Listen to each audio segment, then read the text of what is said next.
تو نمبر 3 جو خصوصیت ہے، ہر آسمانی دین میں آپ کی پیروی اور اطاعت جو ہے وہ اللہ تعالیٰ نے لازم فرمائی۔ جتنے بھی نبی آئے آپ کے بعد، ان کی جو شریعت تھی ان میں آپ کے جو احکام تھے ان کی پیروی کی جاتی تھی، اور آپ کی جو اطاعت تھی وہ لازم فرمائی۔ اللہ تعالیٰ نے ہر دین کے پیروکار جو ہے وہ آپ کی عزت کرتے تھے۔ آج ہم بھی ان کا عزت سے نام لیتے ہیں، نماز پڑھتے ہیں تو آپ پر بھی درود پڑھا جاتا ہے، علی ابراہیم وعلی آل ابراہیم انک حمید مجید۔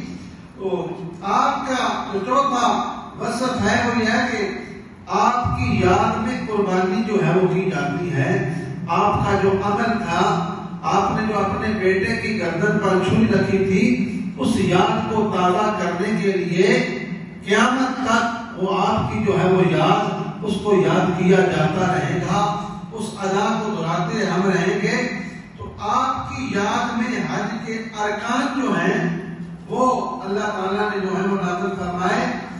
تو آپ کی خصوصیت یہ ہے، یعنی حج کے جتنے بھی رکن ہم یہاں پہ جا کے دوڑتے کرتے ہیں وہ سارے آپ کے ہی یعنی دور میں جو آپ کا جو وقت تھا اس زمانے میں وہ احکام نازل ہوئے، ان کا حکم ہوا۔ تو 5ویں خصوصیت ہے کہ سب سے پہلے کعبہ جو خانہ کعبہ ہے اس کی تعمیر کرنے والے آپ ہی ہیں۔ جو اللہ کا گھر خانہ کعبہ ہے، سب سے پہلے اسے تعمیر کرنے والے، گھر کی مکان کی شکل میں بنانے والے سیدنا ابراہیم علیہ السلام ہے۔ اور چھٹی خصوصیت یہ ہے، جس پتھر پر آپ کھڑے ہو کر اس کعبے کو بناتے رہے، دیواریں تعمیر کرتے رہے، وہ پتھر مقام ابراہیم مصلی، اس پتھر کو جو ہے وہ مصلی بنا دیا گیا۔ وہاں پہ لوگ جا کر قیام کرتے ہیں، رکوع کرتے ہیں، سجدہ کرتے ہیں۔ من مقام ابراہیم مصلی، یہ وہی مقام ابراہیم ہے جس پتھر پر اس یعنی جو شیشہ لگا ہوا ہے اس کے اندر وہ پتھر ہے، اور اس کے اوپر آپ کے نالین مبارک ہیں، آپ کے پاؤں مبارک کے نشان لگے ہوئے ہیں، جن کو اللہ تعالیٰ نے سعادت بخشی ہے۔ یقیناً انہوں نے دیکھا ہوگا تو ان کے پاؤں والی جگہ کو میرے رب نے مقام مصلی بنا دیا۔ وہاں پر جا کر لوگ سجدہ کرتے ہیں اور رکوع کرتے ہیں۔ تو برادران اسلام یہ بھی خصوصیت آپ کو حاصل ہے۔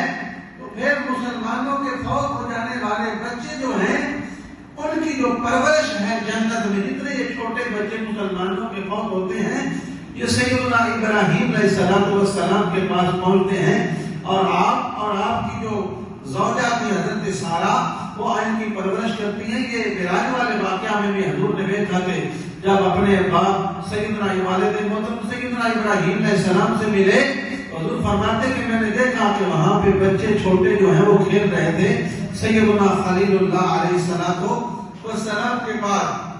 اسی طرح قرآن مجید میں 56 مرتبہ جو ہے وہ آپ کا ذکر آیا ہے۔ اللہ کا جو قرآن ہے جو ہمارے نبی پر نازل ہوا ہے، اس میں 56 مرتبہ سیدنا ابراہیم علیہ السلام کا ذکر ہوا ہے، اور ان میں 5 اوصاف جو ہیں وہ بیان کیے گئے ہیں، قرآن نے بیان کیے ہیں۔ ایک خلیل اللہ، خلیل یعنی اللہ کا خلیل، خلیل کا معنی ہے گہرا دوست۔ تو سیدنا ابراہیم علیہ السلام کی یہ خصوصیت ہے کہ آپ اللہ تعالیٰ کے خلیل ہیں اور گہرے دوست ہیں۔ اور دوسرا جو ہے وہ قرآن کریم نے آپ کا جو وصف بیان کیا وہ حلیم، یعنی بہت تحمل والا، حوصلے والا، صبر والا۔ آگے جو ہے وہ تیسرا وصف قرآن نے بیان کیا اواب، بہت آہیں بھرنے والا، اللہ کی بارگاہ میں گڑ گڑانے والا، آنسو بہانے والا۔ چوتھا وصف آپ کا بیان ہوا ہے قرآن میں منیب، یعنی رجوع کرنے والا۔ اور 5واں